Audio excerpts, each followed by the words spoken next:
throw things at me. Awesome. Okay, you got a sound, right? When you talk, it comes out here? Am I mic'd? Okay. Nope.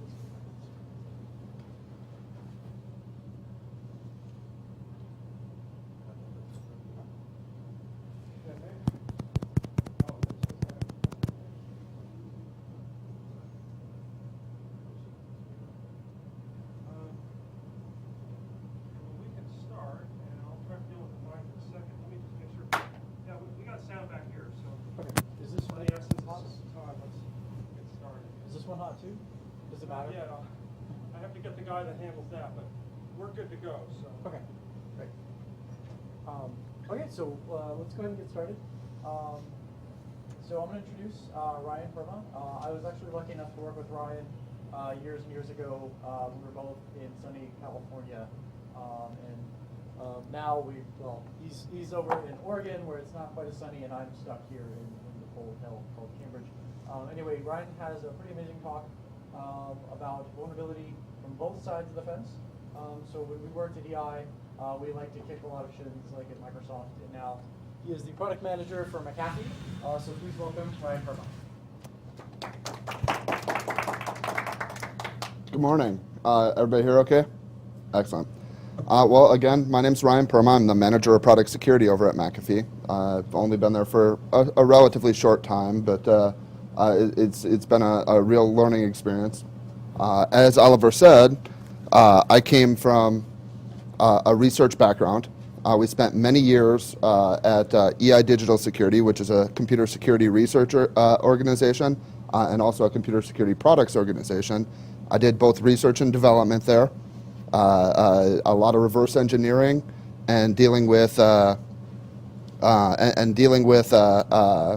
exploit development and individual vulnerabilities.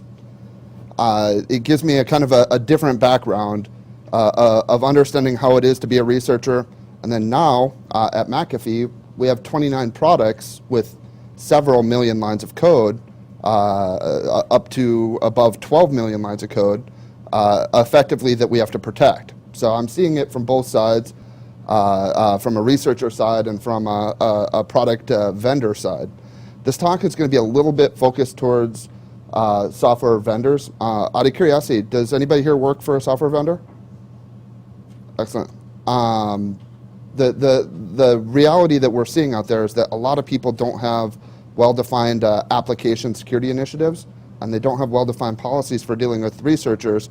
And effectively, over the years, there's been a rift that's developed, and I've seen it from the EI side, where I was probably, quite honestly, a part of building that rift, and now I'm seeing it from the McAfee side, where seeing how researchers interact with vendors from both sides. So, effectively,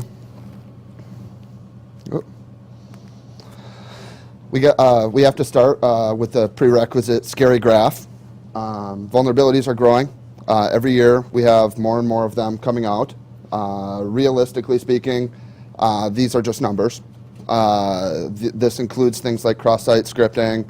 The severity has been pretty even breakdown, but with more vulnerabilities, there's more high-risk vulnerabilities. This can come from a lot of different factors. Research skills are no longer black magic. We aren't worried about just that one little kid sitting in his room that somehow got the magical powers to bust software. We're worried about trained organizations for multinational corporations and governments. We're worried about criminal organizations. We're worried about the group of people who can download a tool and understand its output to the point where they can find vulnerabilities now. So the fact of the matter is there's a lot more software. New class of attacks like cross-site scripting and various other attacks have risen in recent years, bringing the level of technical ability to find a vulnerability down to a pretty low level. So the reality is the numbers are going up, but what does that actually mean? Well, for us, it just means that we have to be more and more vigilant. So,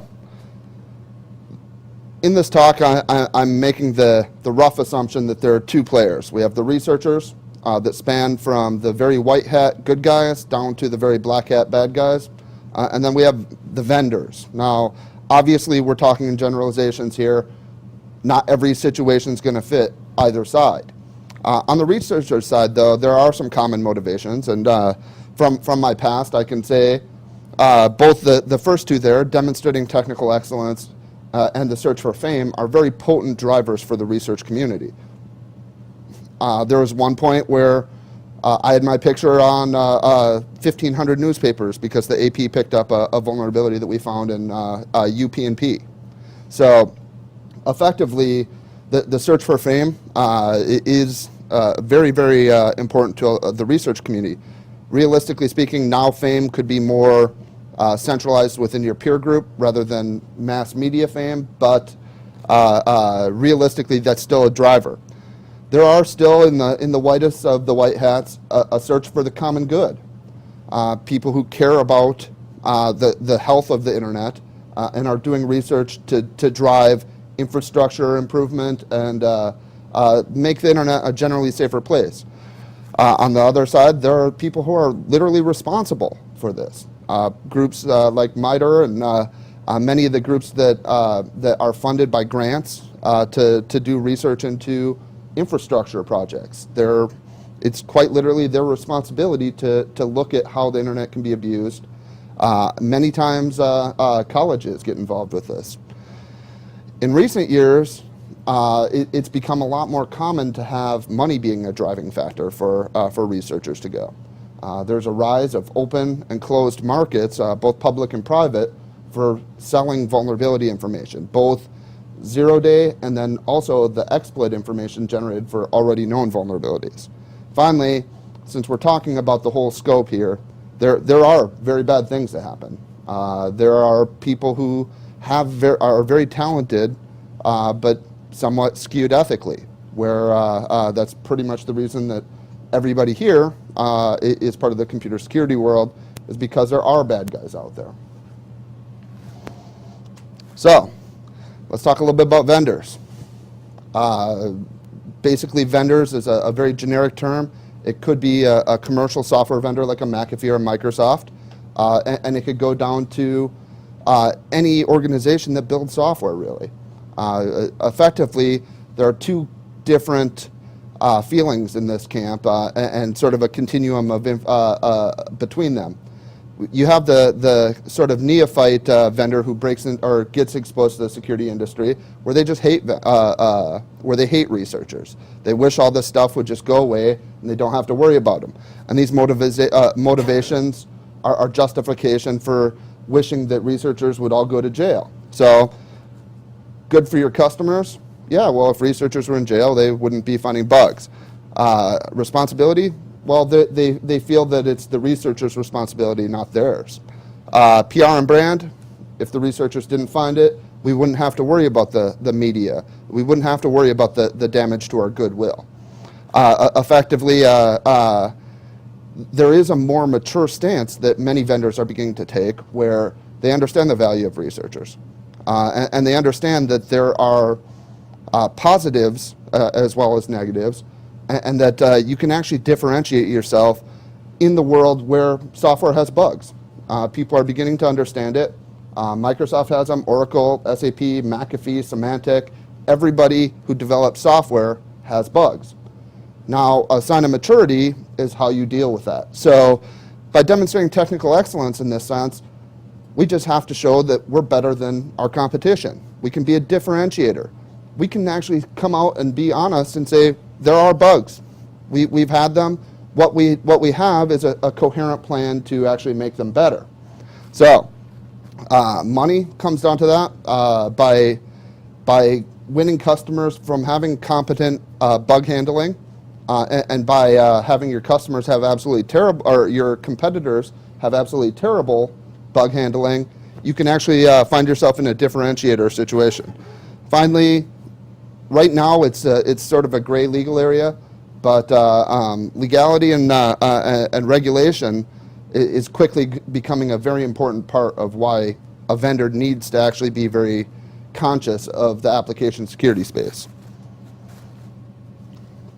So, the reality is, is that vulnerability has changed pretty drastically in the last 5 years and the last 10 years. 10 years ago, it was almost entirely underground. 5 years ago, it was very public, but not very commercial. Nowadays, as I mentioned, there are commercial endeavors dealing with vulnerability. Groups like ZDNet, iDefense and Tipping Point's ZDI initiative are willing to pay researchers for vulnerabilities that they find. There are closed and open markets like Wabi Sabi Lobby where you can actually go and buy zero-day vulnerabilities. Groups like Immunity work with other vendors who sell zero-day exploits. These are information that are not handed off to individual vendor companies, and they're effectively zero-day information until whoever buys it decides to disclose that information. So, the reality is that FAME is a less likely scenario. The media has kind of begun to adopt a ho-hum attitude about new vulnerabilities. It's probably because of the meteoric increase in the number of them. It's just becoming static now. You have to literally break the internet now to get a third page mention in a physical newspaper. There's still always the trade magazines and the computer tech magazines online and print where there's still some media coverage, but for the most part, it's died down. Obviously, as I said, there's a different kind of fame with your peer group.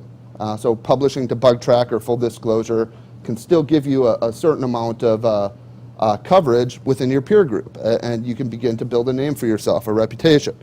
The reality is that vendors that make things hard for researchers are going to lose in this battle. Vulnerabilities are going to be pushed into the zero-day market, and they're just simply not going to hear about them. One of the things that we have to realize is just because you're not getting vulnerability reports does not mean that the information isn't out there. Now, as always, it's very difficult to classify an unknown and what your exposure is. So we're going to talk a little bit about how you do that from a software vendor perspective. So one of the things that we can do is to begin to streamline the vulnerability research or vendor researcher relations here. Effectively, we need to kind of repair that bridge. And actually, a funny thing happened yesterday.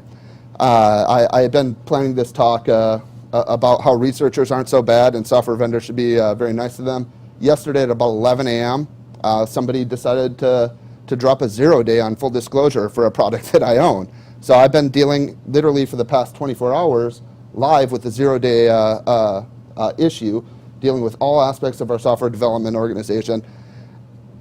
Yesterday, when this hit, I was very tempted to go in and change my tone here and maybe knock down a little bit of the everybody should play nice attitude. But the reality is that vendors and quality researchers really can work together very, very well. So realize that not every player, be it a software vendor or a researcher, is the same. They don't all come from the same motivations, and they don't all act in the same way. There are very, very ethical researchers out there. I've met some exceptionally intelligent people over the years dealing in the research community, as are their vendors. Groups like Microsoft, who have really done a serious effort to vastly improve their security stance, are really doing the right thing right now. So there are quality vendors out there that are working towards making the world a better place. So obviously researchers are not going to get dollars from vendors. I've heard of stories of it happening, but quite honestly, any researcher that came to me, or while I was a researcher, if I had gone to a vendor and said, I want $1,000 or I'm going to 0-day this vulnerability, they would laugh at me and or probably call the feds. Realistically, that's basically extortion, and it's pretty illegal under our laws right now. So, FAME, good vendors and good researchers can work together. Crediting in an advisory is very fair, and it's very common practice right now.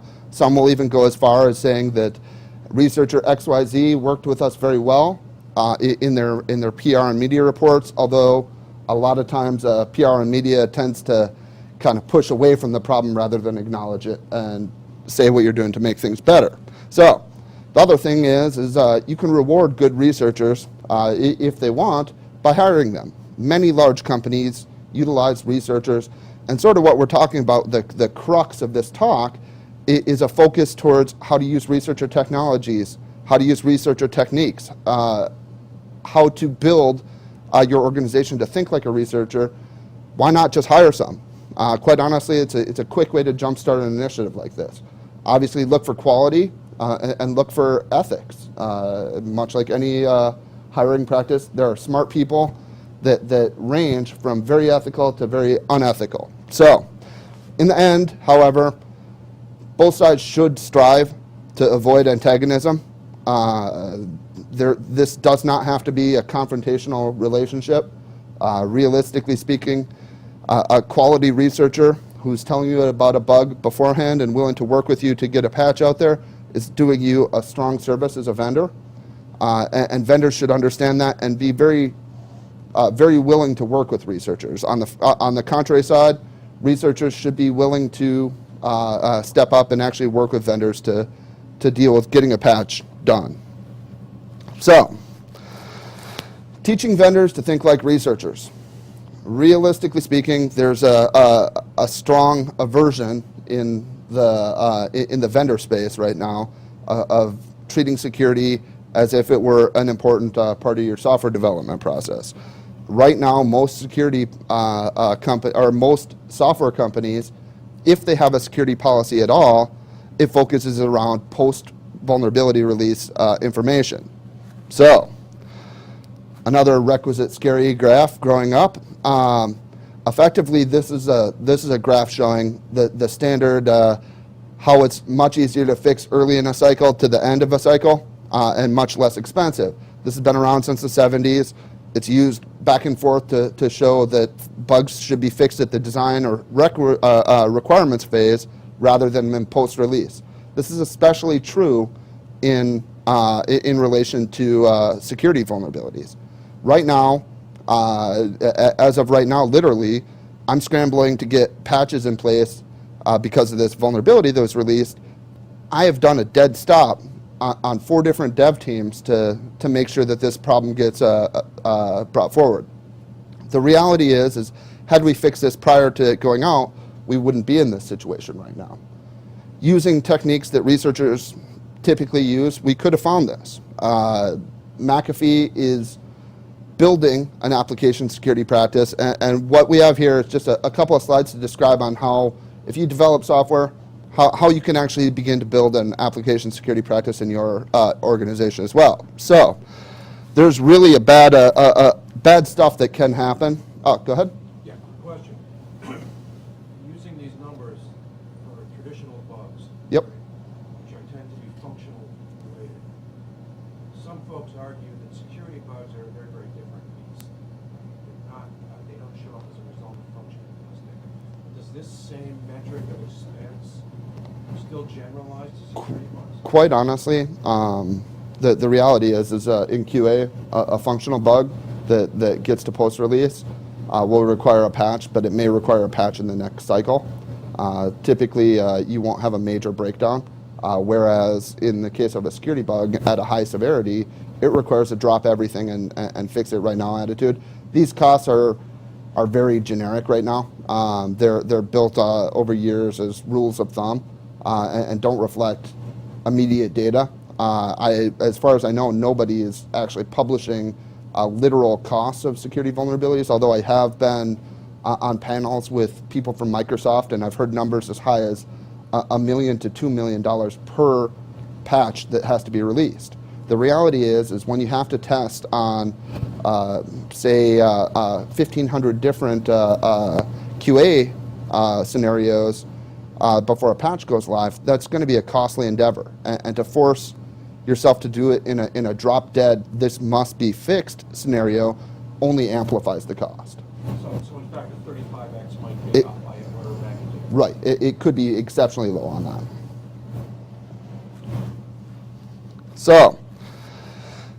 Building a security organization within your development organization is probably a good idea. The costs typically, when done right, vastly outweigh the cost of doing it wrong. So the reality is that because security is a very event-driven model early on, where companies don't even think about it until they're confronted with it, if you're never confronted with it, you never have to worry about it.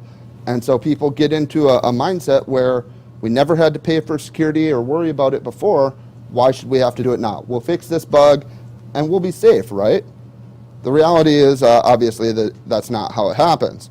To build an organization, I recommend that I've seen one or two people within a large organization become the seed to grow the security organization. Oftentimes, it involves understanding just a small amount of risk and being able to express that up so that you can get some funding to start things. I recommend taking one or two security practices that we're going to talk about and beginning to build on that, but make sure that you're scoped correctly. Don't overwork yourself to the point where initiatives start slipping. Obviously, small wins. Day after day after day, every time you're moving forward, after a year, after 2 years, after 5 years, you end up in a much more secure place. So, ROI, not always the most fun thing to talk about from a security technologist standpoint, but from a business standpoint, it's absolutely mandatory. Businesses invest to get returns. Any business that pumps money in and doesn't get returns isn't going to be there for very long. So, effectively, what we have to look at is the measuring of where we're at and how we're going to get to where we need to be. Right now, this is a key part of our strategy at McAfee is finding the highest ROI and investing up front on that. The other part is that you have to have long-term and short-term goals. So initially, it pays to get very quick ROI so that you start getting those daily wins and be able to justify more expenses and more resources to go for the longer-term strategies. So,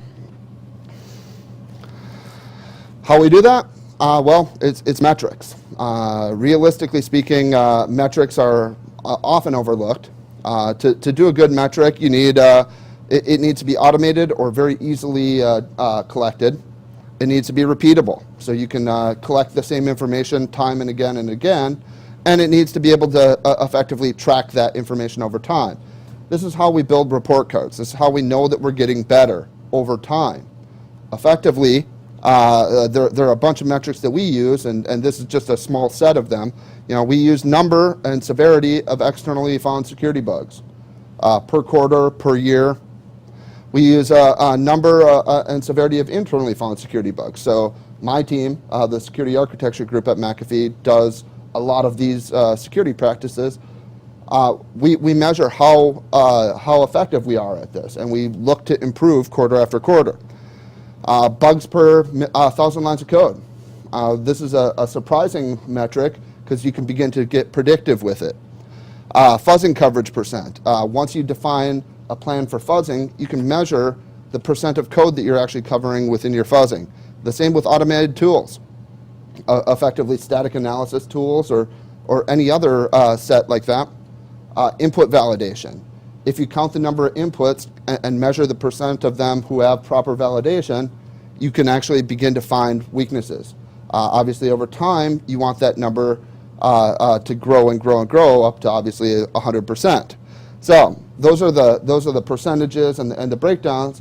The ones that the business guys really worry about are cost pers. So cost per severity one bug, either internal or external. Cost per developers.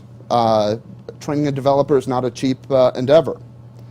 Cost per penetration test. Obviously, it depends on the type of scope, and then you can just by calculating the amount of dollars you spend in salary and other costs, you can begin to build effectively a measure of costs here.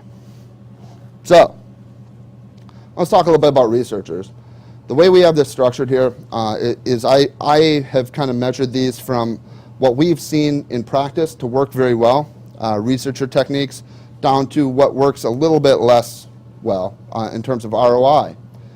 Effectively, threat models are a concept that Microsoft really brought to the forefront with their security security push back in like 2002.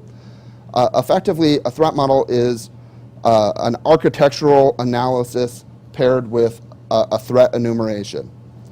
They go through and they create an architecture and data flow diagram to see how information flows through an application, and they measure what's known as the attack surface, the input and outputs of that application. Now, this can be a very formal procedure, and Microsoft actually has a book called Threat Modeling that goes into the very formal way that they do and how they rank vulnerabilities and how they rank threats, rather, effectively how to do data flow diagrams. I encourage you guys to take a look at it. The reality is that most of the time, it doesn't have to be this formal. It can be only as useful as you need it to be. Oftentimes, I've gotten by with a back of the envelope, as a researcher that is, with a back of an envelope, a quick diagram of big block components of how an architecture worked and points that were likely to be vulnerable in it. Some of this requires a bit of skill, but quite honestly, you can find catalogs of threats out there. So once you identify an input vector or an output vector, you can basically cookbook yourself a threat model. The reality is that this is a great practice with very high ROI and very low investment.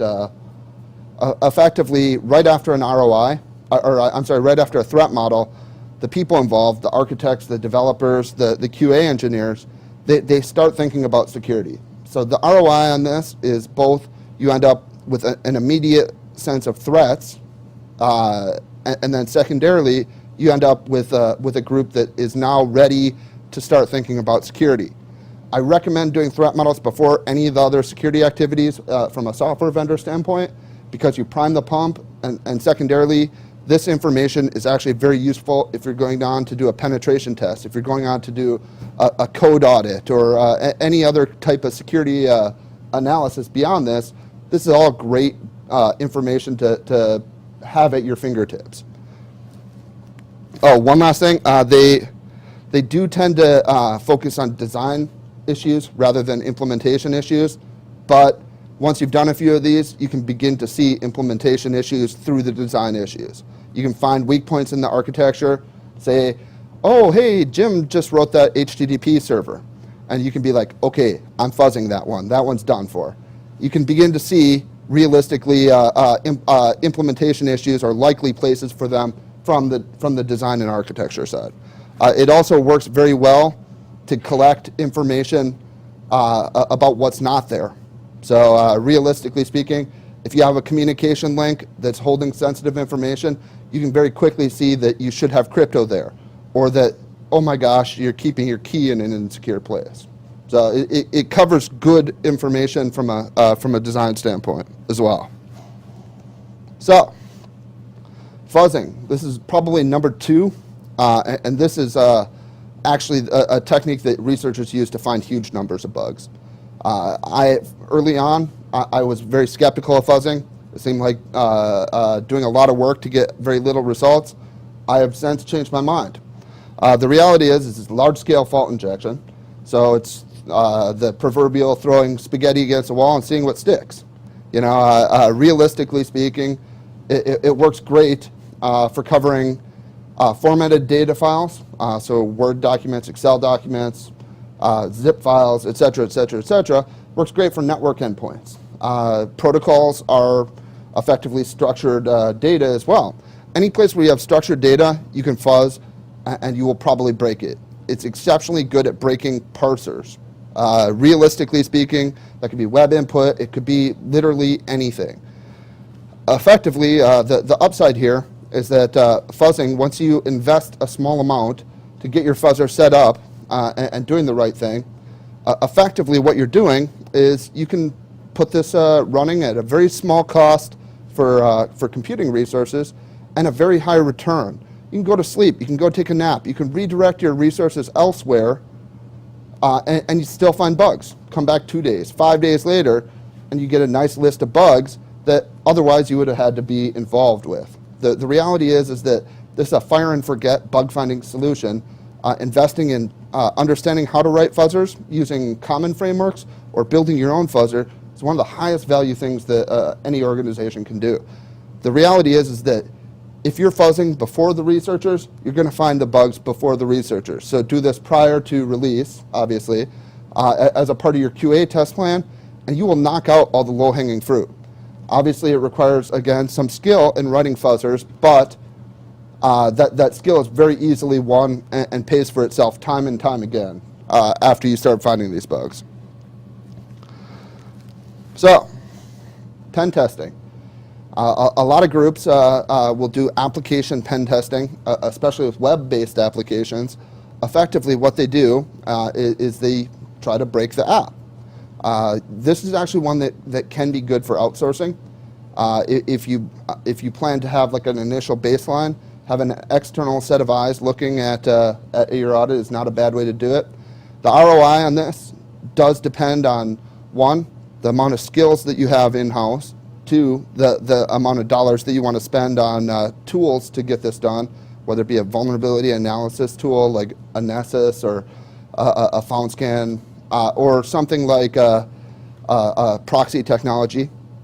Realistically speaking, right now you can get by and doing a pen test relatively cheaply. The downside is that it does require a fair amount of knowledge. So it could be sending your group to a SANS course, sending your group to an ethical hacking course by one of the many different groups that do training. I know Foundstone does it, SANS does it. There's like a certified ethical hacker group that will do a training. Take your pick. Effectively, they're teaching you how to use tools to perform a pen test. Now, realistically, the better testers you get, the better bugs you're going to find. So this is a very dependent. The output is very variable based on the skills that you can put in. It does have good ROI. If you have a group that's reasonably well trained and has a reasonable set of tools, at that point, you can continue to use this group cycle after cycle, attacking the same application. You'll begin to shake out a fair number of bugs. So it can have a very good ROI. Again, it works very, very nicely with a threat model, much like much of the stuff that we're talking about here. So, code audits. This is one of the hardest ones to get around here. We actually do, my group does a fair amount of code auditing. We both hand audit and we've invested in static analysis tools. The reason I split these apart is that they both have very different models. They're effectively doing the same thing, but at very different costs and returns. The reality is hand code auditing with good auditors is going to do it's going to find significantly deeper and more intricate bugs than a static analysis tool can.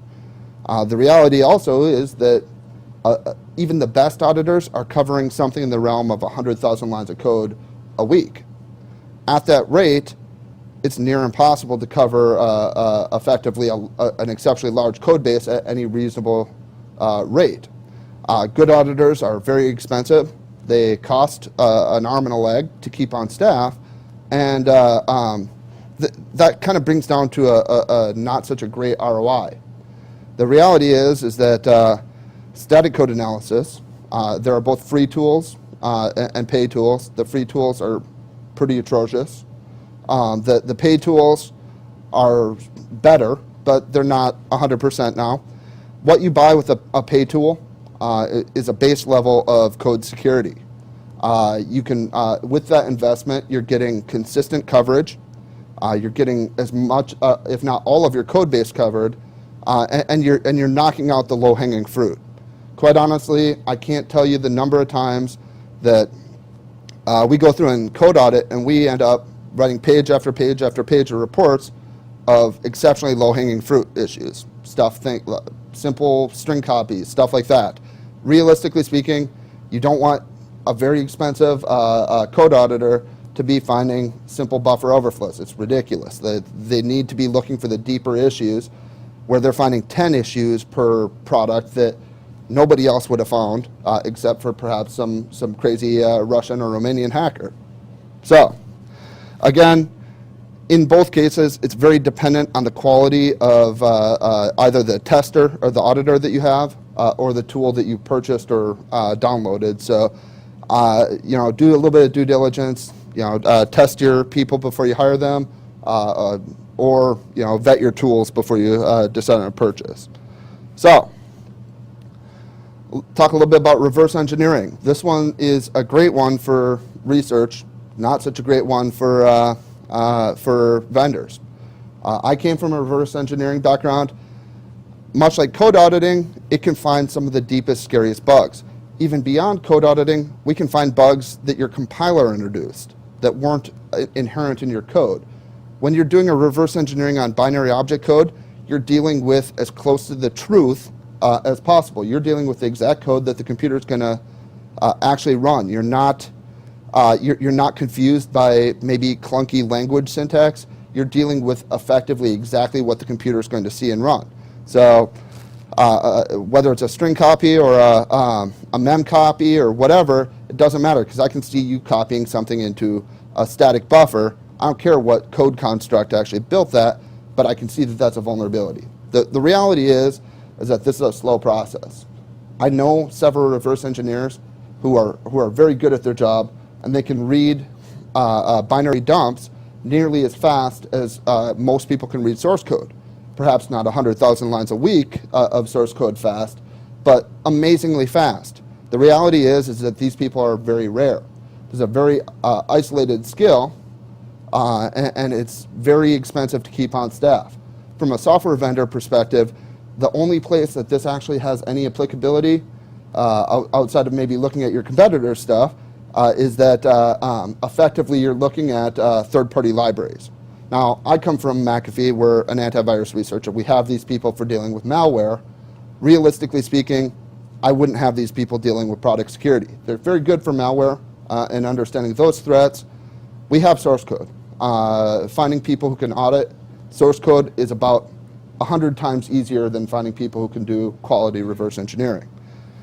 That goes to a very low ROI overall from a software vendor standpoint.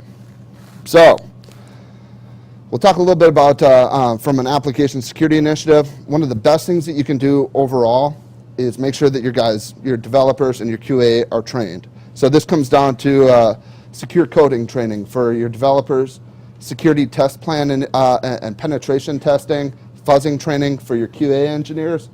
Effectively, this is a great investment, but it's got a very long-term response on your ROI. Training is very dependent on the quality of your trainer. Secondarily, it's very dependent on the quality of your course. Oftentimes, training needs to be reiterated and redone on a yearly, if not less basis, to begin to lock in the skills. Training suffers from high turnover. So if your employees are coming and going often, training them means that you just trained Google's employees, or you just trained Yahoo's employees, et cetera, et cetera, et cetera. Realistically, you can do things to help. Look for security knowledge in new hires. It's one of the least seen HR questions of, have you ever thought about code security? People don't actually ask that in interviews. They probably should. You can begin to build a security organization by vetting for security knowledge. So, effectively, again, the ROI it's okay, and this is probably one of the best security initiatives that you can undertake, but realistically speaking, it's going to take a long time to get there. So this is probably one of those where you build over time in your organization. You can speed it up through an intensive training program. Microsoft stopped and trained all their developers. Realistically speaking, most dev organizations don't have that kind of backing for an application security initiative, and they don't have that kind of time or resources to have that many trainers to actually train everybody when we decide to stop. So, integration of the SDLC. This is kind of the holy grail of AppSec, getting security thought at every level of the life cycle for building software. Now, again, this is the classic waterfall life cycle. This works equally well for agile methodologies. Now, putting security into ideas at the requirements phase, using good security design principles, using good threat modeling, doing code reviews and security code auditing, using automated tools, fuzzing, security test plans, penetration testing, all the way through the cycle, having a good coherent disclosure and response policy for post-release vulnerability work.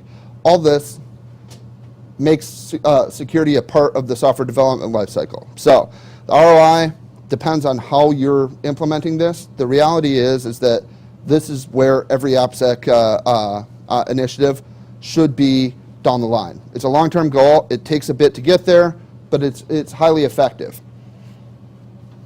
So the reality is I don't think a lot of researchers understand about vendors. As vendors, it's our responsibility to enlighten them. The more advanced vendors the more advanced researchers, people who have been around the game a long time and dealt with a lot of security or software companies, understand how software is built. They can stay for the long run. The problem arises with one-offs. So what we're going to talk a little bit about is about disclosure, and I'm not going to beat a dead horse. We're going to talk about full disclosure, non-disclosure, and responsible disclosure. This is a topic that's been discussed many, many times in the past. Realistically speaking, there are a lot of holy wars fought about how disclosure should work. Full disclosure can range from giving immediate zero-day information, including a proof of concept like what happened to McAfee yesterday, up to working with a vendor and releasing full information prior to the patch. The reality is that it's up to the researcher at this point on the level of information that they want to go. I actually support the second version of that. Full information prior to a patch is very helpful. There are a lot of people out there that build IDS systems, vulnerability assessment systems. This information was very, very helpful for me when I worked on a vulnerability assessment engine. If I could get information about a vulnerability, it was very helpful. The reality is that it doesn't matter all that much. If I can get a patch, I can find that vulnerability. As reverse engineering tools have gotten better, we don't need full disclosure as much, but neither did the bad guys. Binary diffing and patch reversing pretty much opened the door. Once the code's out there, the details may as well be, because it'll only take a short period of time before anybody gets there. So, non-disclosure. This comes down to whether a researcher decides to sit on it or a vendor decides to sit on it through their AppSec initiative, finding a bug, or oftentimes this ends up with a silent patch. Again, patch diffing will find this stuff if anybody cares to look. If you're a big vendor, people will reverse your patches. For instance, Microsoft, I would say that every patch that security patch they've ever published has been reversed by 1, every vulnerability assessment company, probably 2, every IDS company, and 3, probably every high-end bad guy hacker has decided to go take a peek at it. So realistically speaking, not talking about security isn't really helping anybody. There are some groups out there that tout anti-sec, where they try to force researchers to feel bad about working with vendors. Realistically speaking, that's not good for vendors, not really good for the security industry itself, but it is good for hackers. So there are legal battles. So for instance, sometimes companies will actually legally try and fight a researcher to prevent them from releasing information. Typically, I think that's a bit heavy-handed and quite honestly, often unnecessary. You're not really protecting your customers by doing this versus making a coherent fix. Finally, as more and more stuff gets going, regulation might force us to be a little bit more open about this. So that brings us to where most people are today, in the realm of responsible disclosure. Now, realistically, this covers the gambit from somebody using this moniker to do whatever they want to a very structured set of policies published and agreed upon by many different people. So it's not necessarily incompatible with a full disclosure or a non-disclosure. It just comes down to a realization of where we are and where we've grown as a security industry. Quite honestly, the main point on this is that researchers notify vendors and then are willing to wait for a patch. Back in the old days, full disclosure was a tactic to force vendors to respond. Now more and more vendors have teams internally, or at least a guy internally, who can begin to drive a patch. It may not be immediately, but the reality is that sometimes software takes a while to fix. When you have to test on 1,500 different QA environments, it's going to take a fair amount of time to actually execute those test cases. So right now, responsible disclosure comes to kind of a middle ground that most people can live with, and it's sort of the de facto standard right now. Obviously, you have people on both sides that are still very adamant that full disclosure, non-disclosure are the way to go. Quite honestly, it's not that easy to do things black and white right now. So, disclosure policies are an important concept for a software vendor. Having your actions written down so that a researcher knows what to expect from you is very important.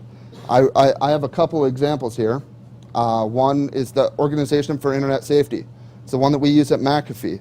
It's a well-documented, well-structured set of disclosure policies.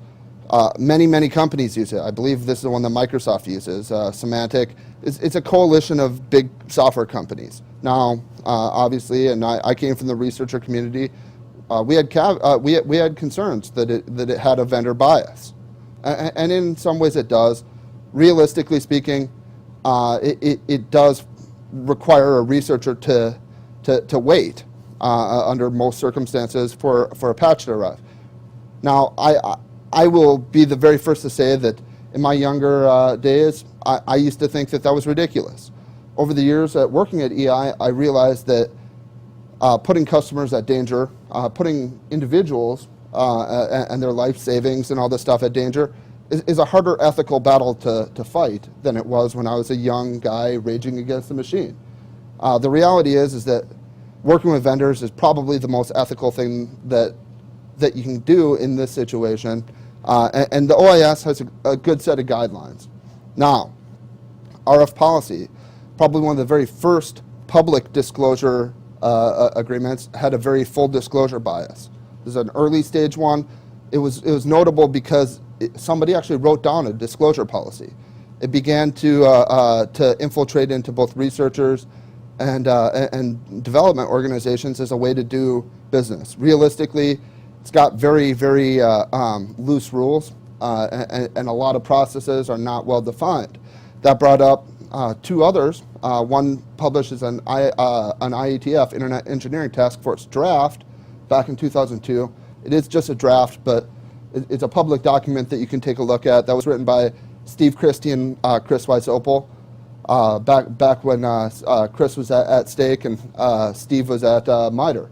It's a comprehensive document, and it covers a lot of information. It actually shares a lot in common with the OIS guidelines.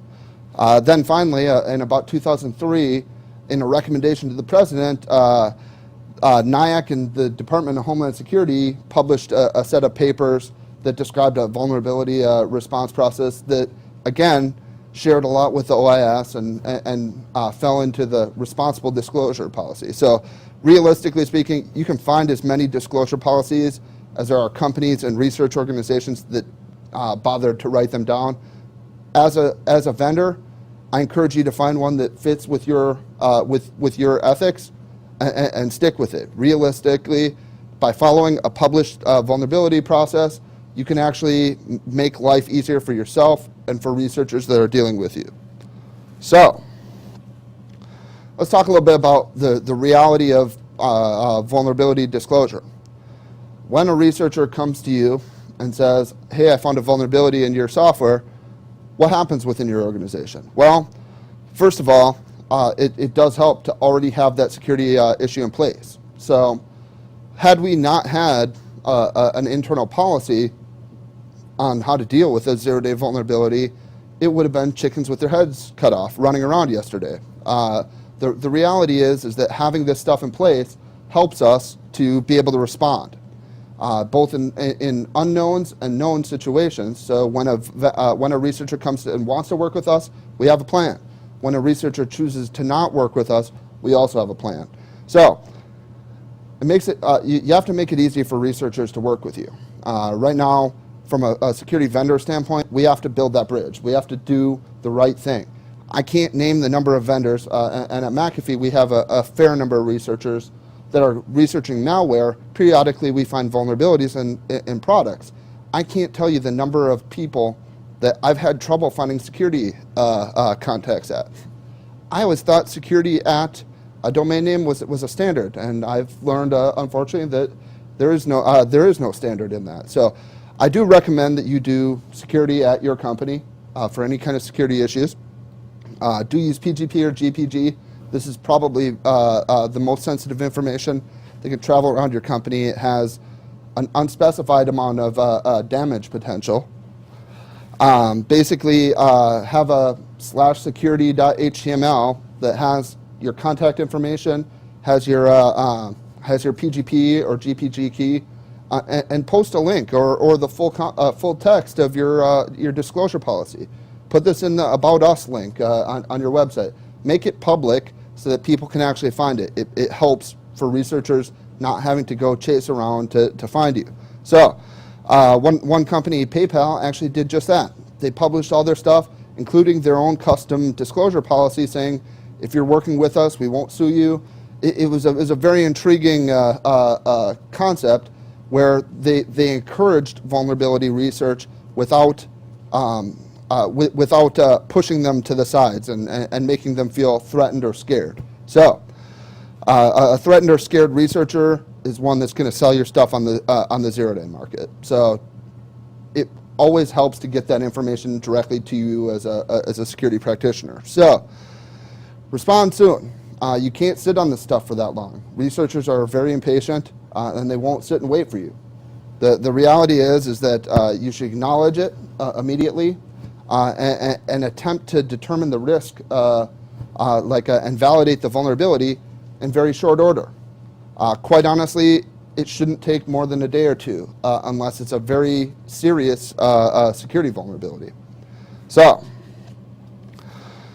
communication. It's one of the most overlooked pieces. Communicating with researchers is of the utmost importance. I recommend weekly status updates, even if you don't have anything new to tell them. Make sure that they understand that you're in this with them, that they're getting continuous information about how this bug is progressing.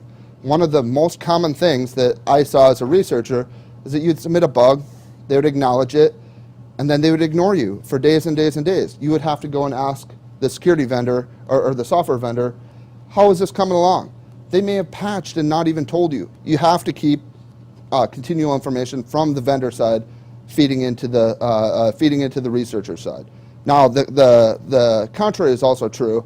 The researcher should be willing to give information to the vendor upon request. So if there's a proof of concept, they should be willing to share that. Realistically speaking, the researcher that is working with the vendor is there to help the vendor. They're putting their own time, typically for free, into this, and they're getting very little out of it other than perhaps some credit. Quite honestly, we have to build that relationship. These are people who are spending their own time and considerable amounts of skill finding bugs in your software for free. We have to honor that by at least making sure that they know what's going on. So, release day. So we're ready to release our patch. The researchers ready to release their information.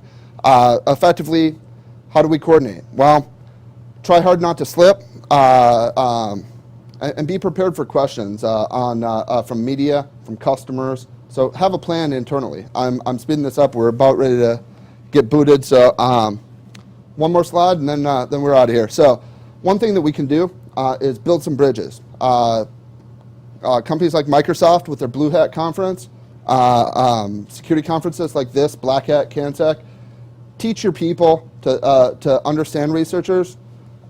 Be nice to researchers. Read papers written by them. Quite honestly, there's a lot of upsides that can build that bridge. And then one last, any questions?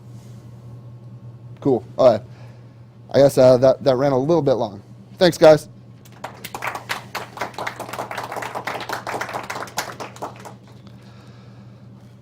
Ryan, are you gonna be here for a little bit longer? I actually have to go and do